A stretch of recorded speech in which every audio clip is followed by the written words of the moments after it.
Alexa Donne here, and today I'm coming at you with the best, my favorite, writing advice. Consider this your pep talk for the day. So these are the bits of information about writing and being a writer that I have gleaned over the years and decided are my favorite. I find them the most useful for myself, I find them the most useful to relay to other people, and of all of the various many things that people say, because everyone has an opinion, these are my favorites. Hardly an exhaustive list, of course, but these are the 10 that I narrowed down to share with you today. So the first bit of advice is to form a writing habit. I have said this over and over on this channel. It is one of my favorite bits of advice. It's just hard, simple practicality, which is if you only rely on your muse and when you feel like writing, you're not gonna finish things. You have to basically train yourself to write when you don't want to.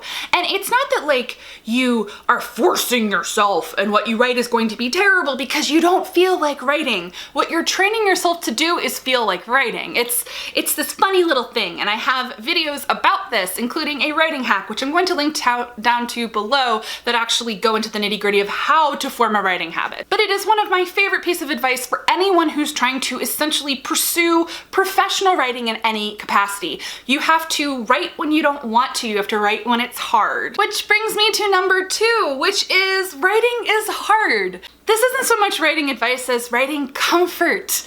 This is me, a writer, telling you, writers, that it is hard, and if it feels hard, if it's hard, it's not you. It's not that you're not good enough or something's wrong with you, it's that you're a writer, because writing is really, really hard. It's hard for everyone, even the people who say that it's easy or make it look easy. It's never always easier. There are easier days than other days, but overall, writing novels is definitely hard. It's this art, it's not a science, there's a lot of stuff that goes into it, and nobody's perfect or nobody's perfect. Good place. And you know, we're all just kind of fumbling around in the dark, struggling, figuring stuff out book by book, and the problem is that every book is different, and so it's like you never really figure stuff out. Writing is hard. Number 3 favorite bit of writing advice is, once you know the rules of grammar and craft and storytelling and all that jazz, you can break them. I want you to bear this in mind when it comes to any craft or writing advice you see, including and especially writing advice and craft advice I've given on this very channel. The thing is that no rule is hard and fast 100% of the time. The key is actually knowing why there are rules, knowing the point of a rule, and then breaking the rules intentionally when you can or when you want to, but doing those things in moderation. So my favorite examples of know the rules so that you can break them, well, using adverbs, using filter words, telling instead of showing, using passive voice. There are exceptions to every single one of these rules that you hear as like the big dogma don'ts of writing fiction. But the thing is, if you actually understand why these things aren't necessarily optimal or how they work, and especially when you're doing them in your own writing, then you can do them in your own writing when you want, because you're doing it artfully and in moderation. An English teacher told me this in the 10th grade about passive voice. She basically said, Alexa, I will let you get away with using passive voice in your essay. I won't take off points. If you thoroughly understand what passive voice is, why you shouldn't use it, and you can defend to me your artful use of passive voice. And that's when I learned to pick your battles, to know the rules, understand why you're doing something, and then break them sparingly for artistic sake. And so really that's the thing about watching any AuthorTube channel, reading craft books, etc. It's knowing as much as you can so that then you can take and leave and pick and choose all of the different rules and guidelines to make it work for your writing. My 4th favorite bit of advice is to fight perfectionism. Perfectionism is the enemy of writing and art in general. If you're driving yourself and insisting to yourself that everything be perfect on the first try, you're going to be endlessly stalled on writing, especially drafting, and you're either never going to finish or you're never going to be happy with what you put down on the page, and then you're going to be locked up and not revise or not revise properly. Because my 5th favorite piece of advice ties into this, which is writing is rewriting. Nothing is ever perfect on the first try, and all writers, good writers, do editing. Most of us real, like kind of push up your sleeves in-depth revision, not just light cosmetic edits. So when you're drafting, working, fight that urge to be perfect, to have beautiful, perfect prose at every turn, or to always make the right, perfect story choice. Because the reality is you're going to be editing later, and that is the perfect opportunity to go back and fix things. But also, generally, nothing is ever going to be perfect. No matter how many times you edit a book, you know, before you query, with a book deal, with an editor, you're never gonna be completely happy with it. And honestly, like once you turn it in to be published, don't look at it again, because you're always going to find something that drives you crazy. Really, no book is ever perfect to the author, and at a certain point you just have to let go. But mostly this piece of advice is for kind of the drafting stages of actually getting something done. And the rewriting is a favorite piece of advice, because it's a reality check for writers who don't realize that you do actually have to revise your work, that revision is an essential part of the writing storytelling process. Books become better through critically engaging with your own material, getting outside opinions, thinking about, you know, problems that are happening in the text, and then coming up with creative solutions for fixing it. This is how you build better books. This is how you improve your own storytelling craft. Because once you've done that kind of work on a book, when you draft the next one, you take all of those lessons with you. Number 6. Conflict is the driver of good fiction. This is one of my favorite pieces of advice, and it sounds really, really obvious, but you'd be amazed how many people lack conflict in their story, proper conflict. And thinking about conflict and understanding what conflict is, both plot-based conflict and character-based conflict, and how these things tie into stakes and tension for a reader, it's like magic for a book. It can be the magic ingredient in a book being a great book. I have a whole video on conflict and stakes, which I'm going to link to down below, that tell you more about identifying conflict, creating conflict examples, and so on. But it's one of my favorite go-tos. If someone says to me, oh, I'm writing and I just feel like this is really boring, I'm like, conflict, do something terrible, have something happen, do something that your character has to react to. Conflict. My 7th favorite piece of advice is about pacing, and I actually got this gem from my literary agent when we were revising my book Brightly Burning for submission. She told me this thing, and it like cracked my head wide open, and it was such a revelation for me, and I've used it ever since. And that is to improve the flow of your writing and essentially the pacing. You want to look for large blocks of text, wordy sentences, big long paragraphs, anywhere where the reader's eye might trip over things and it interrupts their reading flow.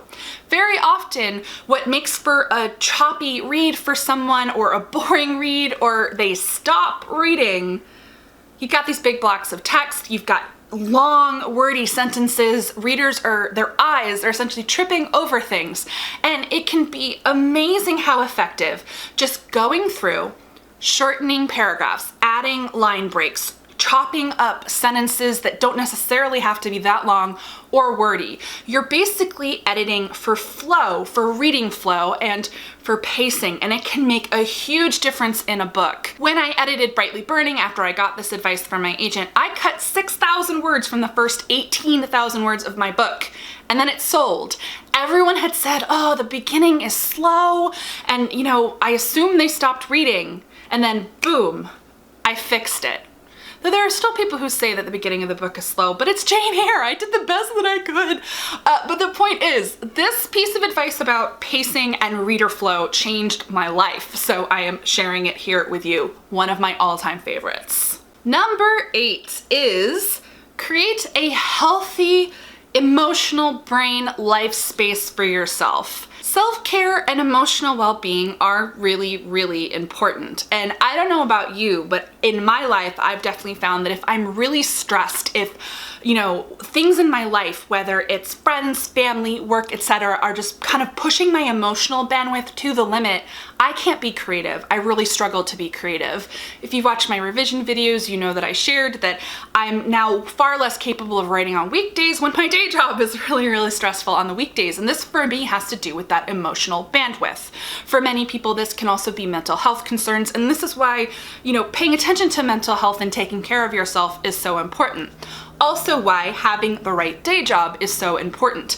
If you're so stressed and worrying all the time about money or family problems or what have you, it saps those creative energies and it legitimately disrupts writing. It's why I'm always sympathetic and forgiving of anyone who does need to take a break, authors who need more than a year to put out back-to-back sequels, because mental health, stress, emotional bandwidth are very real things. And considering kind of that space in your life and what best kind of takes care of you, what means, being taken care of yourself in order to create that creative space, I think that's really, really important. No one specifically gave me this advice, but I kind of discovered it myself, going from an incredibly stressful job that took every single ounce of my emotional bandwidth because it was a job that required not only a ton of work and a ton of hours, but a high level of kind of my empathetic energy. And then I switched to a job that didn't require me 24/7, 100% of myself, and voila, I finished a book. And that kind of demonstrated to me for the first time how, critical it was, what's actually going on in your life and how that impacts your creative life. So it's a really critical piece of advice from me to you to consider that space of your life, how everything else in your life impacts your writing life. And if you do have a lot of those stressors and your emotional bandwidth is really, really sapped, at that point, you need to forgive yourself if you're not doing all the things that you want to do, if you're not hitting word counts or writing at all, or if the story ideas aren't coming, or if they are, you just can't get the words on the page. You have to practice a level of self-forgiveness and then take active steps to improve your life situation so you can get in a space where you write, because the catch-22 is writing is so cathartic. It's fun. If you love it, if you're creative, you love writing stories and you get so much out of it. But if there are other things in your life in the way, you can't do the thing that you love. So self-care, emotional bandwidth, very important. Number 9 is read. It's such a simple piece of advice and it seems so obvious and self-explanatory, but you'd be amazed how many people don't read, but they want to write. They want to write books. Or you'd be amazed which authors get into such reading slumps when they write and revise that they don't read. And that's why, if you're in the stage of actively, I'm not reading enough and I'm writing, take breaks to read. I am currently on a reading break because I need to refill my well and read fiction and nonfiction because I love books, I love story, and they energize me. But for everyone, why reading is important if you're a writer. There's just something that you get from reading books, actually reading books, like book format, so that's also audiobooks, but as opposed to, say, graphic novels, which are also valuable to read, but in a different way from narrative novel form, if that makes sense. You just get a sense of story structure, character development, the way that kind of story plot arcs work, prose level stuff. You get a feel for the rhythm of how professional writers are, writing words, are putting words on the page to develop story. And if you read enough, you can, by osmosis, become a better writer, or at the least understand your chosen genre better, which is incredibly critical to writing and being a writing professional. You should be reading voraciously in your chosen category or genre. So if you're writing a YA book, you need to read YA. If you're writing a romance book, you need to read romance, horror, sci-fi, so on and so forth. Because if you don't read in your category or genre, you're not going to know the conventions of your category or genre, structure-wise, plot-wise, trope-wise, or simply what's already been done. So reading is one of the most critical things you can do as a writer. If I really had to pick and choose this advice and boil it down to just a few, read would be at the top of the list. And finally, number 10, the peppiest of pep talk topics, but it's one of my favorites, and that is, if you write, you're a writer. I think we get very wrapped up in kind of the identity politics of being a writer, like what counts or qualifies as being a writer. Now, of course, there are levels here, whether you're kind of a hobbyist writer or a professional writer, a published writer. And I've said in videos like author with a capital A, for me, it did help to conceptualize the career of author as like this separate, very serious thing that I had to approach differently once I sold a book. But that doesn't doesn't mean that you're not a writer or an author if you don't have a book deal or an agent or so on, because seriously, you get to call yourself a writer if you write. The act of writing makes you a writer. Now, thinking about writing, wanting to write, getting kind of caught up in the trappings of authordom and writerdom isn't writing. It doesn't mean you're not a writer, but it definitely isn't writing. You do need to actually write, but if you write, you're a writer, and you're allowed to call yourself a writer. I'm always so sad when I see people second guess themselves and say, oh, well, like, I haven't sold anything. It doesn't matter, you're a writer. Or even, oh, I haven't finished anything. Yeah, but if you're writing and you're working on something, you're still a writer. I share that one because honestly, I think that writing is kind of a self-fulfilling prophecy. It's you know, if you're writing and you're calling yourself a writer, then you're writing and you're a writer. So the first step really is to write, but also to give yourself permission to call yourself a writer because you are, because you're writing. So those are 10 of my favorite bits of writing advice or writing pep talkery, because some of them weren't quite advice, but these are the things that over the years have helped me, that I have relayed to other people to help them, that I think are the most helpful, at least to me. But knowing me, I probably left out something really, really fantastic, and as I said, there's hardly just 10. So let me know down below in the comments, what are some of your favorite bits of writing advice or pep talkery, the things that have helped you in your writing journey, in being a writer? Because why not share tons of good advice down below in the comments? Give this video a thumbs up if you liked it, and if you're not already subscribed to the channel, go ahead and do that. I post new videos 2 to 3 times a week. Thank you so much for watching, guys, and as always, happy writing.